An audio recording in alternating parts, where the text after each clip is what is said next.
Happy Friday, everybody. This is Captain Jason with Fishing FL, and we are about to do another fishing report. If you're new to the channel and like all things fishing, local fishing reports specific to Tampa Bay, fishing how-tos, boat maintenance how-tos, and just in general, how to catch more fish in saltwater, make sure you hit that subscribe button and hit the bell notification so you're notified of all my videos. I'm not sure if you guys can hear it, but the wind is howling. We had a late front come through last night, and it really made for a tough bite today. We've been fishing all week and we've been catching a lot of fish, but today we earned every bite we had. We had big bluebird skies and building high pressure, and that always makes for a tough bite, especially when the tide and the wind are working against each other. So my advice to you guys this weekend is to bring some music, bring some extra drinks, bring some extra friends, and make sure everybody knows that you're going to be working for your fish. But you still can't be successful. We won biggest redfish of the day. We did get a almost 80-inch slam. I think we took third in today's group tournament. So you can do it if you're willing to work and be methodical and make sure that you capitalize on the bites you get. Before we go into any more detail, we're gonna go ahead and show you guys the highlights from this week's fishing charters. And we're gonna get into that right now. Try to bring it around. Yeah, good. He's lit up.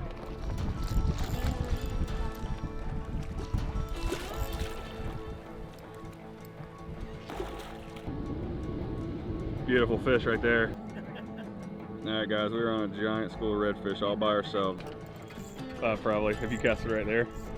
They're way over there now. Let's get that rod tip up. It's a big old redfish right there. Yeah, well, I'm trying to get it in. Oh yeah. Perfect. It's a big redfish.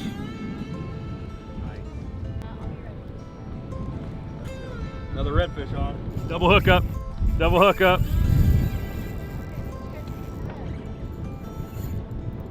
So what's about, guys? Getting out here on a school of redfish all by yourself in Tampa.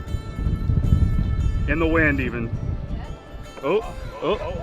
Keep out of the motor. Hope you guys liked all those highlights of the week. As you can see, we've been catching a lot of snook, trout, redfish. We've been catching a little bit of everything. Even got some cobia on the line this week. We do have some new news this week. With this front, we have had the kingfish and the cobia pushing pretty hard, which is fantastic. Kingfish and cobia are some of my favorite fish to catch, and it's some of my favorite fish to put you guys and clients on. So stay tuned in the coming weeks because we're going to be catching a lot of fish, and I'm going to be showing you guys how to become better king fishermen and cobia fishermen. So stay tuned for that. Now we're going to go ahead and move into the weather and the tides. We are on windfinder.com right now. We're going to talk about the weather, and most importantly, we're going to talk about the wind, because that's what you are all going to be dealing with this weekend out there with me. It's going to be windy, as you can tell. It's going to be at least 15 knots pretty much all through the weekend into Sunday. We had a front come through last night. We're going to have another front come through sometime on Sunday. Right now they're forecasting it Sunday late at 1 a.m. but I'm not planning on it being Sunday. You can pretty much count on it being windy. Like, this whole weekend is going to be a blowout. If you have a small boat, a north wind's not a great boat to fish in Tampa Bay with out of a north wind, unless you're going to run all the way up to the north end of the bay. If you're going to fish out of the Courtney Campbell Causeway or way up in downtown Tampa, feel free to take your boat out. You will be safe, but anywhere else in Tampa Bay, it's going to be rough. I'm fishing the 22 Pathfinder right now, and we got our butts kicked today. We were all left sore even though we caught fish, so it's just make sure you're safe. Make sure everyone in your family gets back safe, and use a little common sense out there this weekend because it's definitely going to be bumpy. As far as the weather goes, it looks like we're going to be having sunny to partly cloudy skies. Not a lot of rain in the forecast this weekend. So if you're going to just go hang out and go to Beer Can Island, it looks like a pretty decent weekend for that. Or if you're going to wake up early and go fishing, then finish up out at Beer Can Island. Looks like a good weekend to fish / sandbar, and you should be able to do that comfortably. Just make sure you watch where you're going in relation to your boat size. Now let's go ahead and click over to tides. And we're gonna click over to Gandy Bridge. We're gonna click over to Saturday. Now we're gonna scroll down.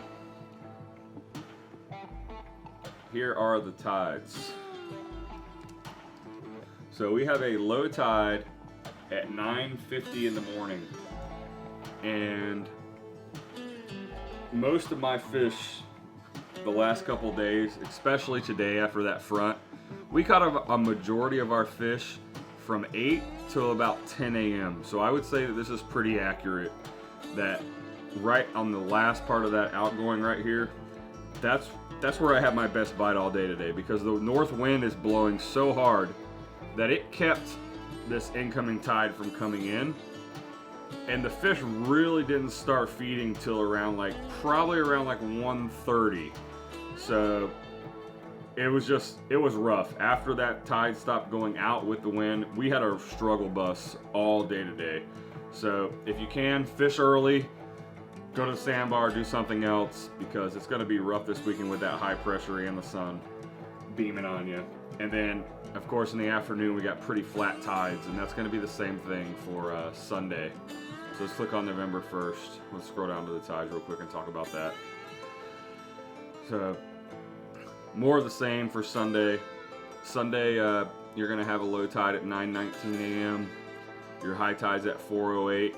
But remember, anytime you have a heavy north wind, this tide right here, where it's coming in from about 10 a.m. to 4, you can flatten this tide out. This is not as big of a curve as a tide coefficient as you're gonna be expecting. I would expect more of something like this, like where it just barely trickles in, because the wind is going against the tide, and that's gonna mean that the water's not gonna be moving. And also, even if you are fishing and there is a little bit of moving water, your lines are getting blown against the current, and it's really hard to feel the bites in that scenario. But like I said, there's nothing better than getting out fishing, especially after a long week of work. So I encourage you to be safe out there, catch some fish, and don't forget to post all of your pictures on Fish NFL Facebook page, because we want to see what you're catching. Let me know how your bite was this weekend, and now we're going to get right over into the Salooner.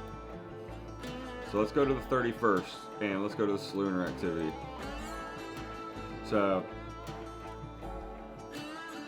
today, the Salooner, and when our best bite was I picked up at 8. So from 8 to about 9:15, 9:30, that was our best bite. And that was the time when the moon was overhead and set over from us. And that is true, that was our best bite today. Thanks for watching your Friday Tampa Bay Fishing Report with Captain Jason. Don't forget to subscribe if you haven't already, and hit that bell notification. Please comment if you also are seeing a big push of cobia and kingfish. And let me know if you had a tough bite this weekend. Don't forget to scroll over to the Fish NFL Facebook page and post all of your fish that you got there. Get ready, because we're getting ready to start doing some giveaways. I got some new stuff coming out, and I'm pretty excited for it, and I think you guys will too. We'll see you next week. Thanks for watching, and have a great day. Happy fishing. We'll see you on the water.